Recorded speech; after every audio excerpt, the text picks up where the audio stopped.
آج ہمارا نوجوان دیوالی کا تہوار آتا ہے بڑے شوق سے مٹھائی کھاتا ہے. میں اس مسئلے کو نہیں چھیڑ رہا ہوں کہ دیوالی کی مٹھائی کھانا جائز ہے یا ناجائز ہے، اس مسئلے کو چھوڑ دو. لیکن آج حالات کیا ہیں؟ آج بہار کے بہت سارے مسلمان دیوالی کا تہوار منا رہے ہیں، ان کے گھروں پر بھی دیے جل رہے ہیں، مسلمانوں کے گھروں سے بھی پٹاخوں کی آواز آ رہی ہے. وَزَعَمْتُمْ نَصَارَىٰ تُتَّمَتُّمْ هُنُودٍ، یہ مسلمان ہیں جنہیں دیکھ کے شرمائے یہود. تیرا غیر مسلم بھائی شرک کر رہا ہے، اللہ کو چھوڑ کر اپنے دیوی دیوتا کی عبادت کر رہا ہے. تیرا فرض کیا تھا؟ تیرا کرتویہ کیا تھا؟ تیری ڈیوٹی کیا تھی؟ کہ تو توحید سمجھاتا، تو شرک سے منع کرتا، تو بتاتا یہ مہا پاپ ہے، یہ گناہ ہے، اللہ ہی ہمارا پالنہار ہے، اللہ ہی ہمارا معبود ہے. اپنے غیر مسلم بھائی کو تو اسلام کی دعوت دیتا، اسلام کی تبلیغ کرتا، مگر تو شوق سے بیٹھ کے مٹھائی کھا رہا ہے. تو اس کے تہوار میں، اس کے شرکیہ کام میں سیلیبریٹ کر رہا ہے. شرک کو کبھی سیلیبریٹ نہیں کیا جائے گا میرے بھائی. شرک کو ہمیشہ نگلیکٹ کیا جائے گا، شرک کو ہمیشہ ریجیکٹ کیا جائے گا، شرک کی ہمیشہ تردید کی جائے گی، شرک کو کبھی سیلیبریٹ نہیں کیا جائے گا. یہ مسئلہ یاد رکھنا. اللہ کے نبی نے معاذ بن جبل کو یمن اسلام کا داعی بنا کے بھیجا. حضرت معاذ بن جبل اونٹنی کے اوپر سوار ہیں اور اونٹنی کی نکیل اللہ کے رسول کے ہاتھوں میں ہے. اللہ کے نبی حضرت معاذ بن جبل کو نصیحت کر رہے ہیں، سمجھا رہے ہیں، بجھا رہے ہیں، ان کو باتیں بتا رہے ہیں. باتیں بتاتے ہوئے آپ نے کہا، اے معاذ، ہو سکتا ہے کہ آئندہ سال جب تم مدینہ میں آؤ تو تمہارا گزر تمہارے نبی کی قبر کے پاس سے. اے معاذ، ہو سکتا ہے کہ آئندہ سال جب تم آؤ تو اپنے رسول کو نہ پاؤ اور رسول کی جگہ تمہیں رسول کی قبر نظر آئے اور رسول کی قبر کے پاس سے تمہارا گزر. حدیث کے الفاظ ہیں، اتنا سننا تھا کہ معاذ بن جبل رونے لگے، آنکھوں سے آنسو جاری ہو گئے. اے اللہ کے نبی، کیا وہ دن بھی دیکھنا پڑے گا؟ آپ کی جدائی کو سہنا پڑے گا، آپ بھی ہم کو داغ مفارقت دے کے چلے جائیں گے، آپ بھی ہمیں چھوڑ کے چلے جائیں گے. یہ منظر یاد کر کے حضرت معاذ ابن جبل رونے لگے. جب وہ رونے لگے تو اللہ کے پیارے نبی نے مدینہ کی طرف اشارہ کیا، مدینہ کی طرف اشارہ کیا اور آپ نے فرمایا، اے معاذ بن جبل، ان اول الناس بی المتقون من کانوا وحیث کانوا. اے معاذ، کان کھول کر کے سن لو، اگر مجھ سے محبت کرتے ہو اور قیامت کے دن میرے ساتھ رہنا چاہتے ہو، متقی بن جانا، پرہیزگار بن جانا، اللہ سے ڈرنے والے بن جانا. جو متقی ہوں گے، جو پرہیزگار ہوں گے، وہ ہمیشہ میرے ساتھ رہیں گے. یہ بشارت آپ نے سنائی. میرے بھائیوں، نبی کو احساس تو ہو گیا تھا کہ آپ کا انتقال ہونے والا ہے.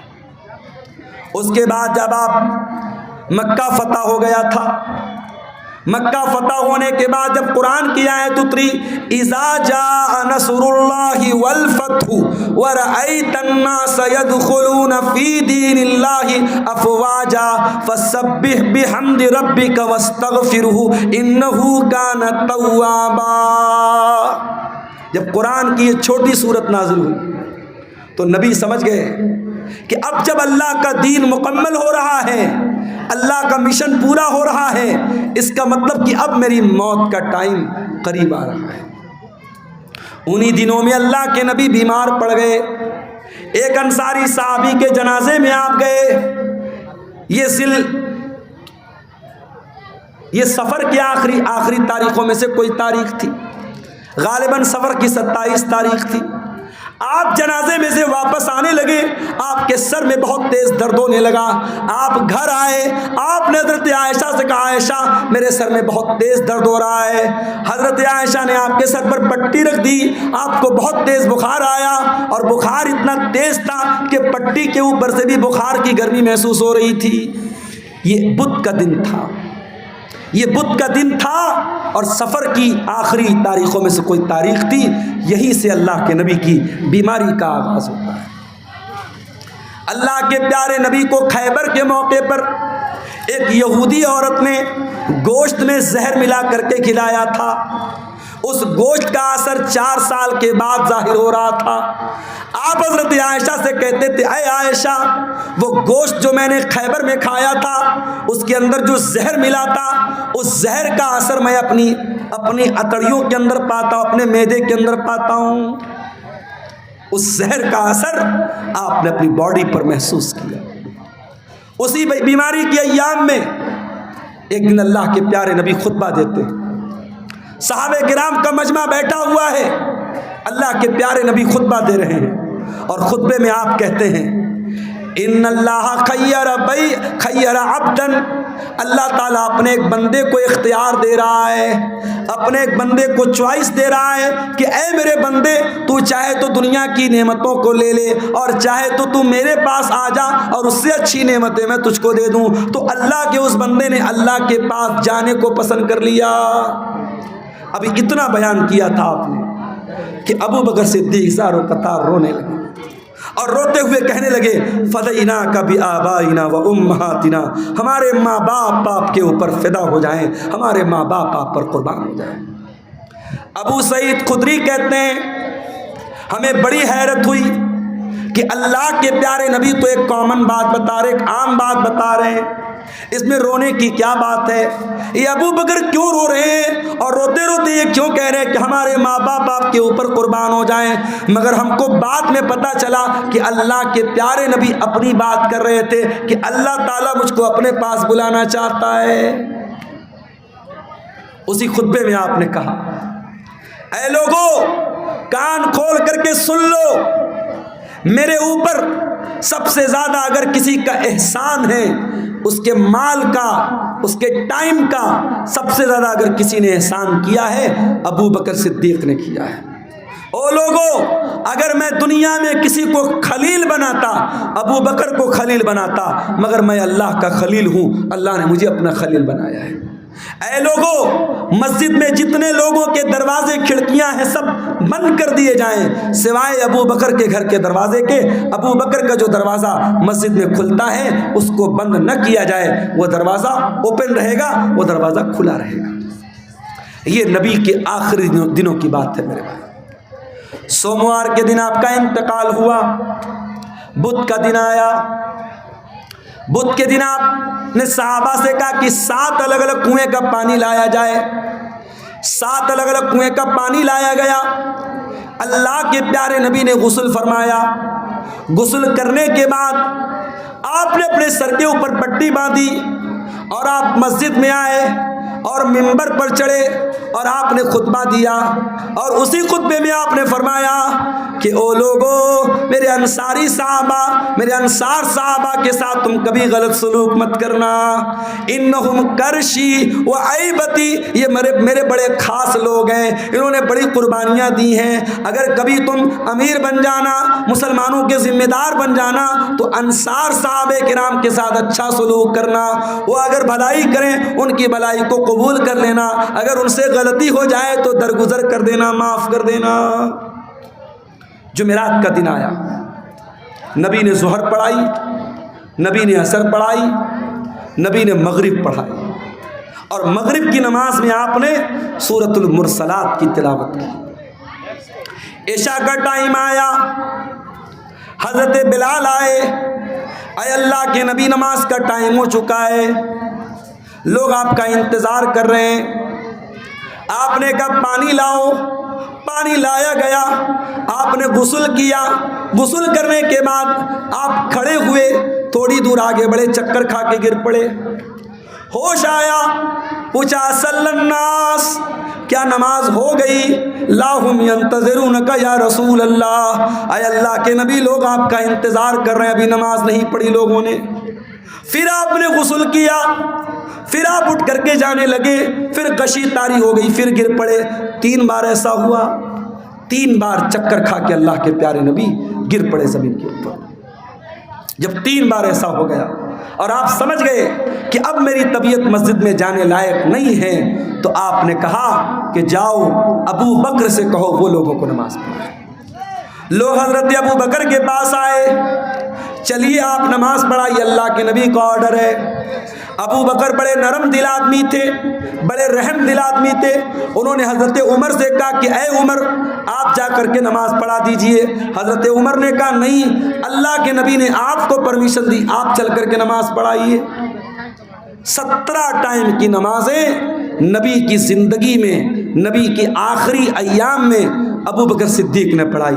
جمعرات کے دن کی عشاء کی نماز، جمعہ کی 5 ٹائم کی نماز، سنیچر کو 5 ٹائم کی نماز، اتوار کو 5 ٹائم کی نماز اور سوموار کی فجر کی نماز. یہ ٹوٹل 17 نمازیں حضرت ابو بکر صدیق نے اللہ کے پیارے نبی کی زندگی میں آخری دنوں میں پڑھائی تھی.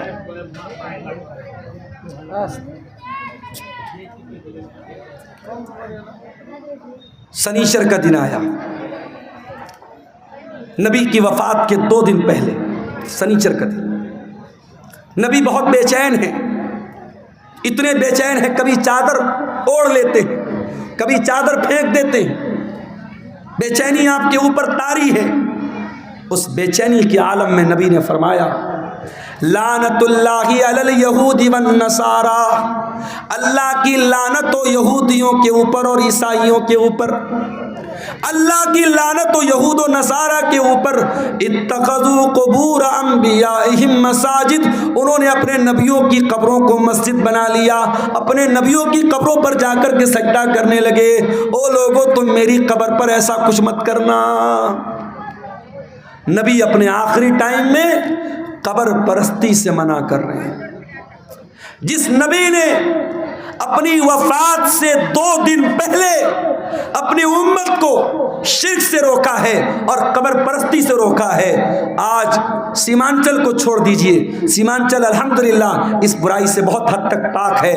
آپ بہار کے اور علاقوں میں چلے جائیے، آپ جھارکھنڈ کے علاقوں میں چلے جائیے، آپ بارسوئی چلے جائیے، آپ کلکتہ چلے جائیے، آپ بہار کے سہرسام میں چلے جائیے. ایسے ایسے علاقے ہیں میرے بھائی جہاں ہر محلے میں کوئی مزار ہے، کوئی قبر ہے، جہاں سجدے ہو رہے ہیں، جہاں مرادیں مانگی جا رہی ہیں، جہاں بگڑی بننے کا دعویٰ کیا جا رہا ہے. نبی نے اپنی امت کو بت پرستی سے منع کیا تھا. آج نبی کے ماننے والے، نبی کے امتی جگہ جگہ قبروں کی پوجا کر رہے ہیں اور قبر کی عبادت کر رہے ہیں. اسی سنیچر کے دن اللہ کے پیارے نبی نے اپنے صحابہ سے کہا کہ کوئی قلم لے آؤ، کاغذ لے آؤ، میں کوئی تحریر لکھ کے دے دیتا ہوں تاکہ تم میرے بعد گمراہ مت ہو جانا. اب جب نبی نے یہ بات کہی کہ قلم لے آؤ، کاغذ لے آؤ، میں کچھ لکھ دیتا ہوں، تو اب صحابہ کرام میں آپس میں اختلاف ہو گیا.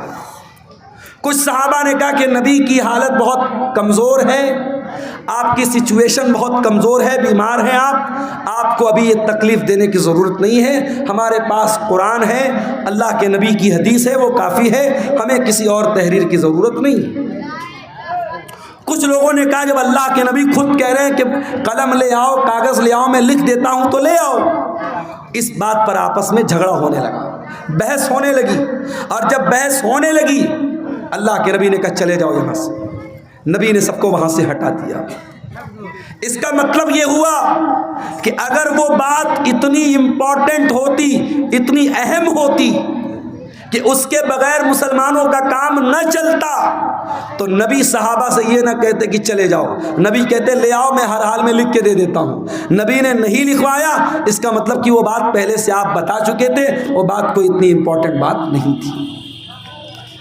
اتوار کا دن آیا، نبی کی وفات سے 1 دن پہلے کا دن. نبی نے اپنے سارے غلاموں کو آزاد کر دیا. نبی کے گھر میں جتنے ہتھیار تھے، تلوار تھی، ڈھال تھی، زرہ تھی، سب آپ نے مسلمانوں کے لیے وقف کر دیا. اتنا ہی نہیں، آپ کے گھر میں 7 دینار تھے، آپ نے ان کو بھی صدقہ خیرات کر دیا. اتوار کا دن گزارنے کے بعد جب رات آئی ہے اور چراغ جلانے کے لیے تیل کی ضرورت پڑی ہے تو اماں عائشہ کہتی ہے میرے پاس تیل نہیں تھا، مجھے پڑوسی سے مانگنا پڑا، تب جا کر کہ محمد رسول اللہ کے گھر میں چراغ جلا ہے، روشنی ہوئی ہے. اللہ اکبر. میری پیاری ماں اور بہنوں، آج آپ کا چپل آپ کی پسند کا نہ آئے، آپ کا کپڑا آپ کی پسند کا نہ آئے، آپ کی پسند کی جویلری آپ کا شوہر نہ لائے، تو میاں بیوی میں جھگڑا ہو جاتا ہے۔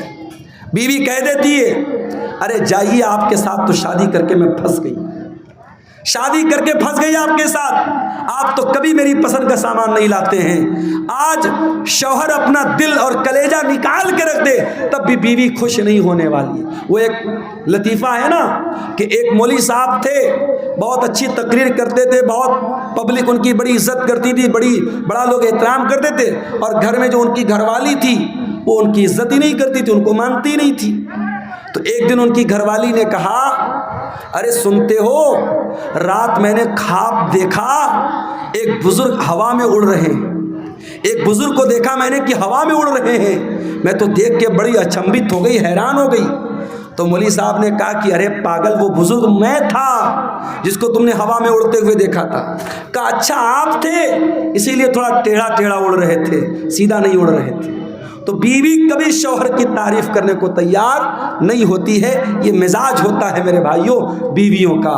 لیکن آپ دیکھیے نبی کی بیویوں نے کیسی زندگی گزاری ہے۔ نبی نے اپنی بیویوں کو کوئی لگژری لائف نہیں دی، کوئی شاندار گھر نہیں ہے، کوئی شاندار کپڑا نہیں ہے، کوئی شاندار فرنیچر نہیں ہے۔ نبی کی حیات کا آخری دن ہے اور نبی کے گھر میں جو چراغ جل رہا ہے، چراغ کی بتی کا تیل بھی ادھار مانگ کے لایا گیا ہے۔ سوموار کا دن آتا ہے، نبی اکرم کی زندگی کا آخری دن ہے، اللہ کے پیارے نبی فجر کی نماز کا ٹائم ہوتا ہے، بستر سے اٹھتے ہیں، اپنے کمرے کے دروازے پر آتے ہیں، پردہ ہٹاتے ہیں، سامنے صحابہ کرام نماز پڑھ رہے ہیں، ابو بکر صدیق نماز پڑھا رہے اور صحابہ کرام نماز پڑھ رہے ہیں۔ یہ منظر دیکھ کر کے اللہ کے نبی بہت خوش ہوتے ہیں اور آپ کے چہرے پر مسکراہٹ آ جاتی ہے۔ آپ جب مسکرانے لگتے ہیں تو صحابہ کرام نماز کی حالت میں اپنے نبی کی مسکراہٹ کو محسوس کر لیتے ہیں۔ صحابہ کرام سمجھ جاتے ہیں کہ اللہ کے نبی اپنے کمرے کے دروازے پر آئے ہیں۔ صحابہ کرام تالی بجانے لگتے ہیں، لقمہ دینے لگتے ہیں حضرت ابو بکر صدیق کو کہ جلدی سے پیچھے چلے آؤ، اللہ کے نبی آ چکے ہیں۔ لیکن جب اللہ کے نبی نے محسوس کیا کہ صحابہ کرام چاہتے کہ میں امامت کراؤں تو آپ نے اشارہ کیا کہ نماز پوری کرو، اور اس کے بعد آپ نے پردہ گرا دیا۔ یہ آخری نظر تھی، صحابہ کہتے ہیں آخری دیدار تھا جو ہم نے اپنے نبی کا کیا تھا۔ فجر کا ٹائم ختم ہوا، چاشت کا ٹائم شروع ہوا، سورج آسمان کی طرف بلند ہونے لگا۔ جیسے جیسے سورج بلند ہو رہا ہے، چاشت کا ٹائم ہو رہا ہے، محمد رسول اللہ کی تکلیف بڑھ رہی ہے میرے بھائی۔ آپ نے اپنی بیٹی حضرت فاطمہ کو بلوایا۔ حضرت فاطمہ نے آ کر کے اپنے باپ کو تکلیف میں دیکھا، فرمایا واہ کربا بتا، ہائے میرے ابا جان کی تکلیف۔ آپ نے فرمایا لیس علی ابی کی کربن بعد الیوم، اے میری بیٹی فاطمہ آج کے بعد تیرے باپ کے اوپر کوئی تکلیف آنے والی نہیں ہے، آج تیرے باپ کی زندگی کا آخری دن ہے۔ احساس ہو گیا تھا کہ آج آخری دن ہے میرا۔ پھر آپ نے حضرت فاطمہ کے کان میں کہا اے فاطمہ میں بہت جلد دنیا سے جانے والا ہوں، میں چھوڑ کر کے تم کو دنیا سے جانے والا ہوں، تیرا باپ تجھ سے جدا ہونے والا ہے۔ یہ سن کر کے حضرت فاطمہ کی آنکھوں سے آنسو آ گئے۔ پھر آپ نے ان کے کان میں فرمایا اے فاطمہ میرے اہل بیت میں، میرے گھر والوں میں سب سے پہلے تم مجھ سے ملو گی، تمہارا انتقال سب سے پہلے ہوگا، اور اے فاطمہ تم تمام جنتی عورتوں کی سردار بنو گی۔ جب حضرت فاطمہ نے یہ سنا ان کے چہرے پر مسکراہٹ آ گئی۔ آپ نے حسن و حسین کو بلایا، ان کی پیشانی کو چوما اور لوگوں سے کہا کہ میرے یہ نواسے ہیں، ان کا خیال کرنا، ان کے حقوق کا خیال کرنا، ان کے ساتھ کوئی ظلم نہ ہونے پائے۔ پھر آپ نے اپنی بیویوں کو بلوایا، تمام بیویاں اکٹھا ہو گئیں، آپ نے ان کو واضح و نصیحت کی، ان کو سمجھایا، ان کو اچھی اچھی باتیں بتائیں۔ اس کے بعد آپ نے یہ بھی فرمایا، دو چیزوں کی آپ نے وصیت کی۔ اس بے چینی کی عالم میں جب آپ کی زبان سے الفاظ بھی صحیح طریقے سے نہیں نکل رہے تھے، آپ نے فرمایا الصلاۃ الصلاۃ وما ملکت ایمانکم، او لوگو نماز کی پابندی کرتے رہنا، نماز کا خیال کرتے رہنا، اور اپنے غلاموں کا، اپنے نوکروں کا، اپنے ماتحتوں کا خیال کرنا۔ نماز کی پابندی کرنا اور اپنے انڈر میں کام کرنے والے اپنے نوکروں، اپنے خادموں کا خاص خیال رکھنا۔ حضرت عبد الرحمن ابن ابو بکر مسواک لے کر کے آئے، نبی کی نظر مسواک پر پڑ گئی، آپ نے حضرت عائشہ کو اشارہ کیا کہ میں بھی مسواک کرنا چاہتا ہوں۔ حضرت عائشہ نے اپنے بھائی سے مسواک لی اور مسواک کو اپنے دانتوں سے نرم کیا اور وہ مسواک اللہ کے نبی کو دے دی۔ اللہ کے پیارے نبی نے اپنی وفات سے کچھ دیر پہلے مسواک کیا۔ علماء کہتے ہیں اگر کسی کو اندازہ ہو جائے کہ میرا انتقال ہونے والا ہے، میری موت ہونے والی ہے، آخری ٹائم میں مسواک کرنا بھی اللہ کے نبی کی سنت ہے۔ اس کے بعد آپ نے وہیں پر ایک پیالے میں پانی رکھا ہوا تھا، آپ کو اپنے اوپر موت کی سختیاں محسوس ہوئیں۔ کیا بات ہے، کیوں اٹھ رہے ہیں آپ؟ بارش ہو رہی؟ خصوصی چندہ کے لیے